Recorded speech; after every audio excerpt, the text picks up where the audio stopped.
मेरे भाइयों, मुझे जलसे वालों ने आज के लिए कोई टॉपिक, कोई विषय, कोई मौजू नहीं दिया है।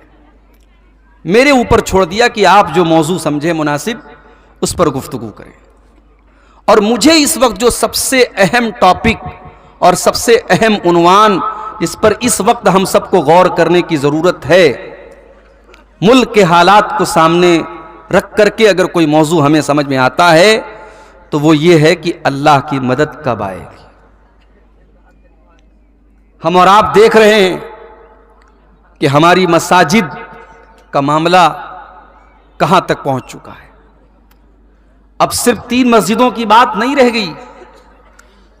अब इस्लाम दुश्मन ताकतों की निगाहें इस मुल्क की हजारों मस्जिदों की तरफ है और उन्हें एक बहुत अच्छी नज़ीर मिल चुकी है, एक बहुत अच्छी मिसाल मिल चुकी है।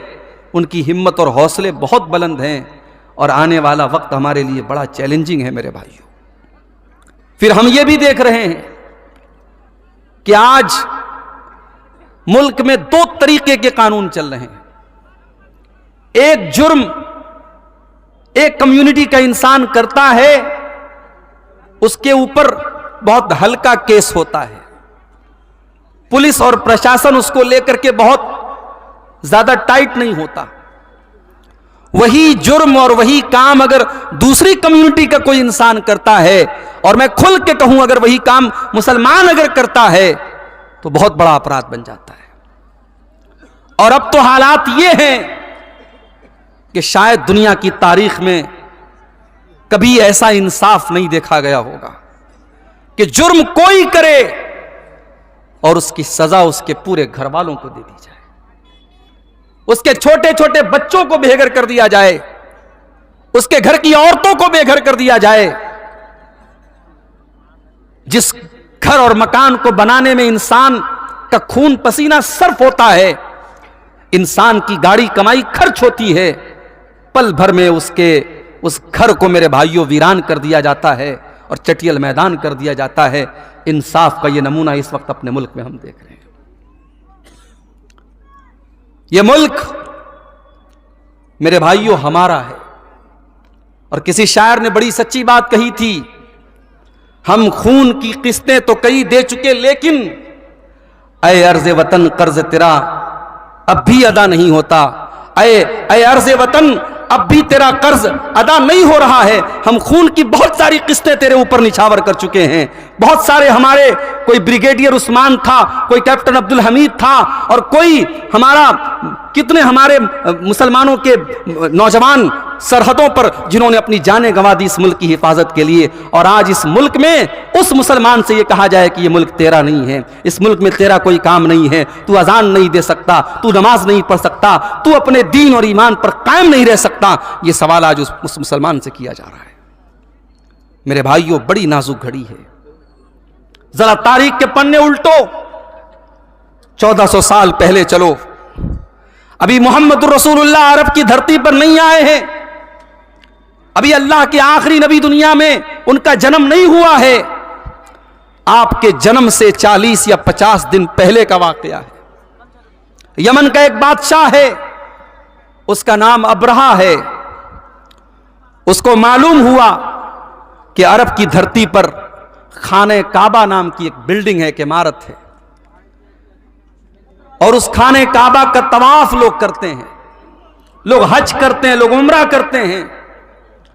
उसने अपने यमन की राजधानी सना के अंदर एक बहुत बड़ा उसने इमारत बनवाई, स्ट्रक्चर बनवाया, और हुक्म दिया कि आज के बाद यमन के लोग, उनको हज करना होगा, उनको उम्रा करना होगा, वो खाने काबा नहीं जाएंगे, वो मक्का नहीं जाएंगे, वो मेरे इस बनाए हुए घर का तवाफ करेंगे और यहां आकर के वो अपनी इबादत करेंगे। वो अब्रहा ईसाई था, क्रिश्चियन था, लेकिन खाने काबा का एहतराम उन मुशरिकों के दिल में भी था।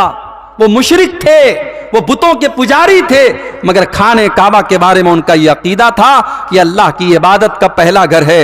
ये इब्राहीम अलैहिस्सलाम ने इस घर को बनाया है, और इब्राहीम अलैहिस्सलाम से पहले भी यह घर मौजूद था। यह धरती पर अल्लाह की इबादत का पहला घर है। लोगों ने अब्रहा के बनाए हुए उस नकली काबा का तवाफ करना तो बड़ी दूर की बात है, और उसकी ज़ियारत करना तो बड़ी दूर की बात है।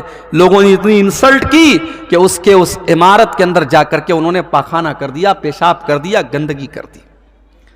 अबरहा को तैश आया, गुस्सा आया। उसने ये नहीं पता करवाया इस मेरे बनाए हुए स्ट्रक्चर में किसने पाखाना किया, किसने पेशाब किया, किसने गंदगी की। उसने कहा कि अब मैं खाने काबा को ही मिटा डालूंगा, न रहेगा बांस न बजेगी बांसुरी। उसने बहुत बड़ा लश्कर तैयार किया, और शायद दुनिया के इतिहास का और दुनिया की तारीख का यह पहला लश्कर था जिस लश्कर में हाथियों को इस्तेमाल किया गया। अबरहा खुद बहुत बड़े हाथी पर सवार होकर आया था, और दुनिया की नजरों ने देखा कि यमन का यह बादशाह अपने हाथियों के साथ खाने काबा पर हमला करने के लिए यमन से निकला है।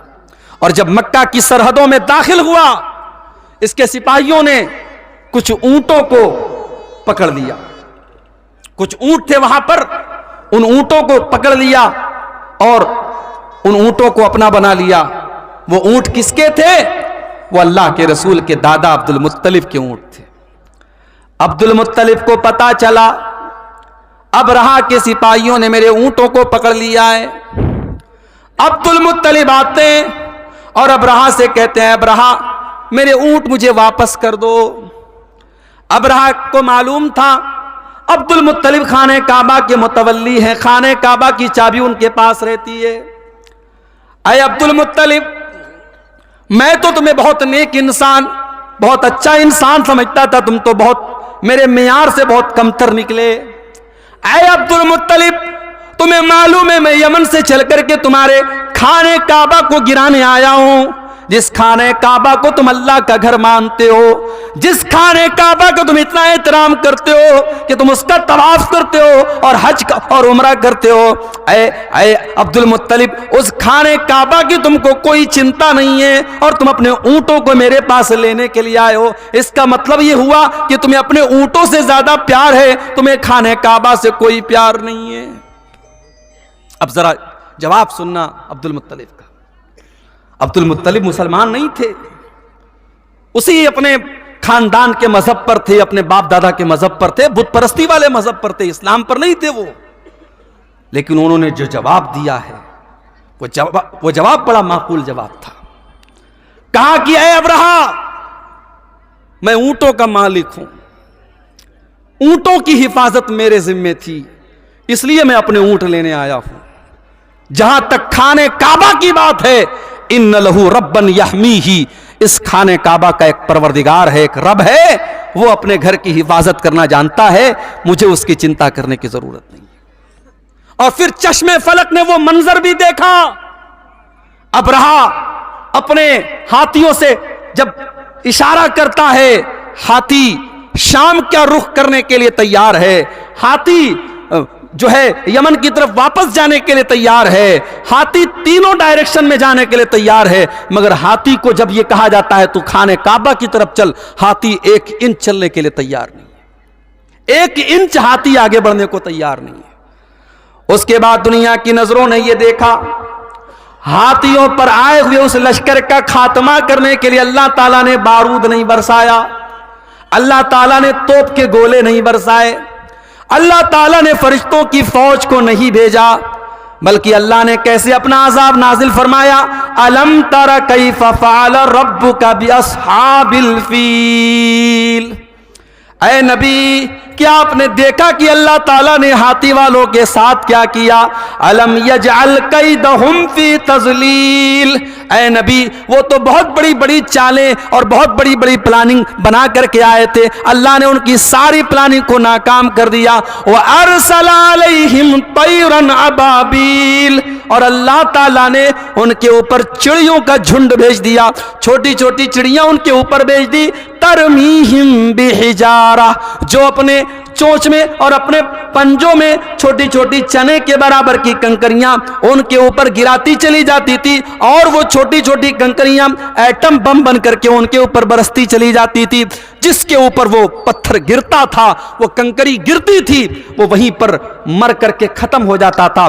फजालहुम कास्फिम माकूल, अल्लाह ताला के हुक्म से वो इतने बदबख्ती के साथ उनका खात्मा हुआ। कास्फिम माकूल, जैसे खाया हुआ चारा हो, जैसे गाय और बकरी को आपने देखा होगा जब वो चारा को खा लेता है और कभी कभी उसके मुंह से वो बचा हुआ चारा निकलता है, उस चारे की तरह उनकी डेड बॉडी पड़ी थी, उनकी सड़ी हुई लाशें पड़ी थी, उनकी टूटी फूटी लाशें पड़ी थी। अल्लाह को अपने घर को बचाना था तो उसने परिंदों को भेजा था, छोटी छोटी चिड़ियों को भेजा था। मेरे भाइयों, आज क्यों नहीं आ रहा है परिंदों का लश्कर? आज क्यों नहीं आ रही अल्लाह की मदद? क्या यह सवाल हमारे और आपके दिमाग में नहीं पैदा होता? बिल्कुल पैदा होता है। और जो नज्म मैंने पढ़ी अभी आपके सामने खुतबे के बाद, उस नज्म के आखिरी शेर में भी यही शिकवा किया है शोरिश काश्मीरी ने। हक परस्तों की अगर की तूने दिल जोई नहीं, ताना देंगे बुत के मुस्लिम का खुदा कोई नहीं।